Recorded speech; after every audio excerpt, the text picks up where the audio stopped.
Hello and welcome to The Jamie Show. My name's Jamie, and today on the show we're talking about lanterns, fairy lanterns. They use those strands of lights with the little tiny light bulbs, and they glow and they glisten and they chase and they fade on and off, and they just make me happy.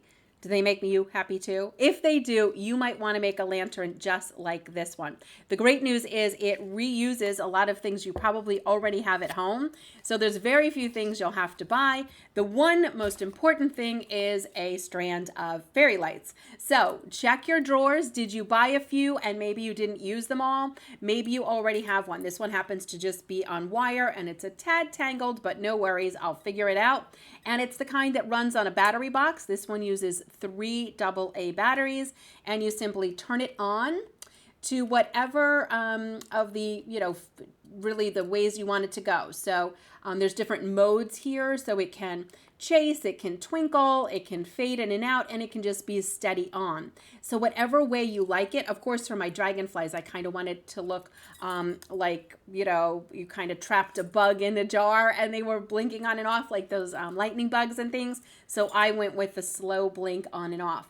This one happens to be a timer. So when you turn it on, it stays on for 5 hours and then it goes off. And then the time you turned it on the first time, it will turn on again the next day at that exact time. So that allows you to put your lantern wherever you'd like to, really. It could be up high on a bookcase and it wouldn't worry because you wouldn't have to get up and turn it on and off. So it comes on and turns off at the same time every day, stays on for 5 hours. That's the one on a timer, which I prefer. I don't want to have to remember to turn them on and off. There's also some that run on a remote. I would probably lose the remote and then I wouldn't be able to turn them on and off. So that wasn't a great option for me. But we're going to need a strand of fairy lights, or more than one if you want extra lights, or you want to make more than one of these lanterns. Now I am reusing a jar. This one happens to be from coffee. And so it was a pretty unique style jar. It was one of those jars that of course I had to save.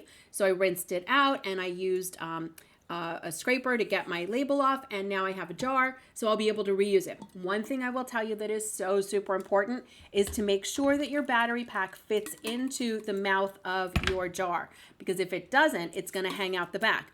Not a big deal, but I did not do that for this one, and so now where I place it, I just have to kind of hide the battery pack behind it, which is fine, but it would be easier, and I wish I would have thought to make sure that my battery pack fit into my jar. All right, so we have a jar. Probably shop at home. There's a really good chance you have a jar. Probably don't need to buy a jar, so just go look. You probably have a jar. If it has food in it, leave a note to remind yourself to save that jar. We need a strand of the lights, and then what I use to create mine, which this may surprise you, is just a piece of tissue, like an actual tissue from a tissue box. So you'll probably use toilet paper as well. It has to be thin. A paper towel did not work. So I tried a paper towel, it didn't work. This is just a tissue, and it happens to be a 2-ply. So you're actually going to want to separate your tissue, which takes just a minute to do. And you might, find that it's a little difficult, but you can do it. Just stick with it. So 1 ply of a 2-ply tissue is what coats the outside of that lantern. That's what makes this frosty look. It's actually just a glued on tissue. Shh, don't tell anyone. Can't let the secret out, but I'm telling you because it was so fun to make. So I'm just using regular glue. You might have school glue or craft glue or something. It's not a special glue. I didn't water down the glue. If you wanted to, I guess you could, but I didn't. I just used regular glue. And I have one of those like spongy things that's supposed to be like a paint stick, but like a spongy paint stick. I don't know if you have one. If you don't, use a brush. If you don't, use your finger. Like anything will work. I just happen to have a fancy sponge brushy thing. And then we're just going to brush that glue on. And then we apply the tissue.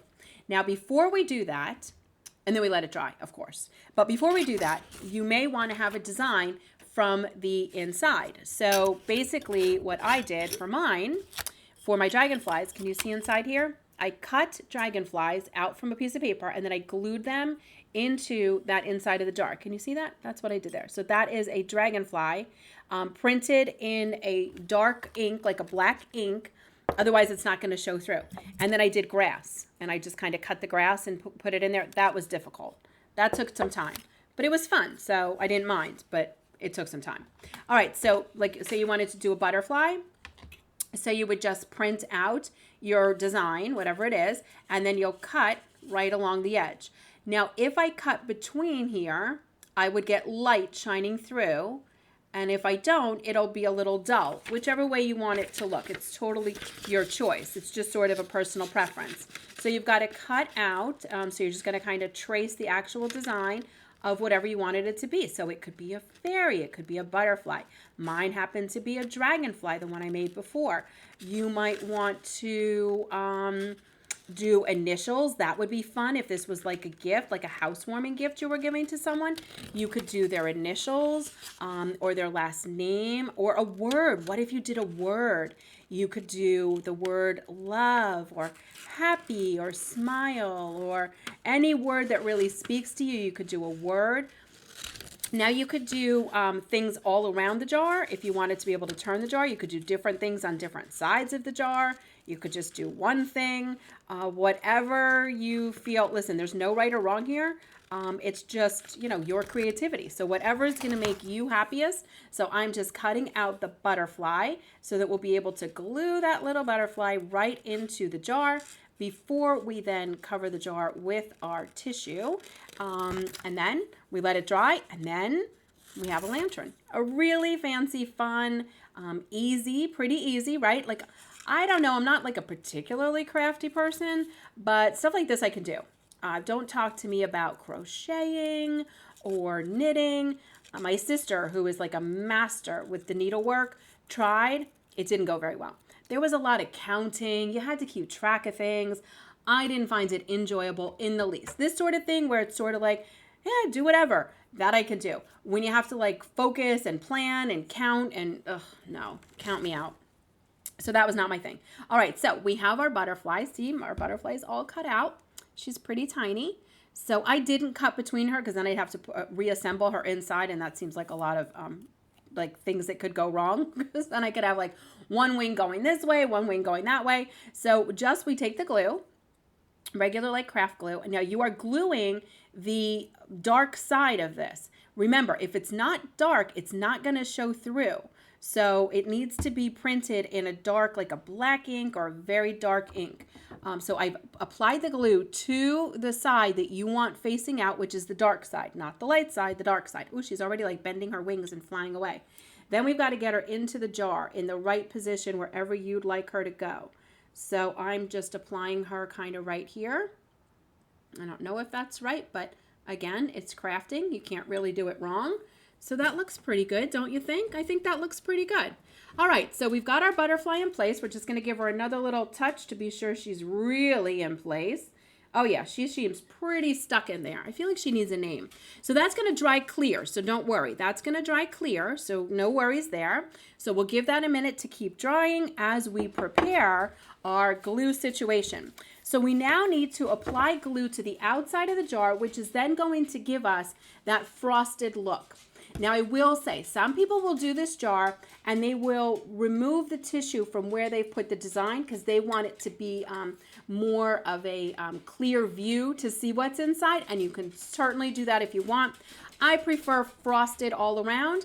If you don't like my idea of attaching a tissue, and listen, not everyone will, you could do with putting sparkles on here or just painting it. And of course, if you just wanted to go with a colored jar, then this is a colored jar with the lights inside, and that could be all you do. Just put them in a colored jar. You could do it in this one happens to be like a turquoise color. If there's another colored jar you have that you've saved, or you want to paint a jar with a little frosting, that works too. So again, there's no right or wrong rules here. It's just if you wanted that frosted look, this is how you would get it. So then you're going to apply that glue, and it's a pretty, a pretty generous amount of glue, but not so much that it gets super wet, and then it's going to, your tissue's going to rip. So we're just going to kind of get this glue on here. Again, if I didn't have this little spongy thing or a craft sponge, I could do something totally different. I could use my finger, which would absolutely work. I'm not going to do that now because I have to do other stuff, and then it would stick to all the other stuff. but you absolutely could use your finger on here to get the glue on. You could do so many things to get the glue on. One ply, remember this was a tissue and I took one ply off and I have one ply here. And then we just get that tissue on at that right position and you smooth it on. See how that goes? I know it doesn't quite look like it's gonna look pretty, but I promise it will. So just stay tuned. So we've got that on there just like this, and you don't wanna kind of get the wrinkles. So if there's any wrinkle, just kind of, slightly smooth it out gently because it will tear. But if it tears, again, no big deal. I will tell you that I tore mine in more than one place, and you probably can't tell, right? I just kind of smushed it back together, and I don't think you can tell where I tore it. Even up here, right? Once the lid goes on, it's not a big deal. And it's not meant to be perfect. This is a craft. So then you would just continue, apply glue, pull your tissue over, apply glue, pull your tissue over. You know how that goes. When you get to the end, they just kind of meet up. I would not put one over the other. Don't overlap it because then it'll be too thick and it won't look uniform around. So cut the tissue when you come up to meet them. And then, can you almost see how that butterfly is almost shining through? All right, let's get some lights in there. I know it's a little premature, but just to kind of give you a sense. I mean, listen, I'd love for you to stay here while the glue dries, but I'm sure you have other things to do. So we're just gonna kind of give you a sampling of what it'll kind of look like when it's done. And so we would get that in there, and then you can see your butterfly coming through. And when it all dries clear. And that's it. So you've got your battery pack with your lights inside, which is perfect. And then we're gonna get our lid on. And listen, if you wanted to decorate the lid, why not? If you wanted to maybe put a ribbon around the edge of the lamp, why not? No one says you can't. So I think there's lots of different ways that you can make this super special. We'll get our lid on. And again, if you wanted to paint it or add a ribbon or make it decorative in any way, and then you have the beginnings of the lantern that once it dries, so just put it in a safe place to dry, you will then have a lantern that looks very much like the one that I created. And I'm so excited for you to get started with yours. I hope that you will share a picture with me. Seeing what you create when we create stuff is one of my favorite things to do. So I certainly hope you're going to take a moment and share a photo. Before you share a photo, would you mind hitting that little thumbs up? Let me know you liked the video. And as always, I tell you this every time, but not every one of you is doing it. So I always have to remind you, would you please hit subscribe?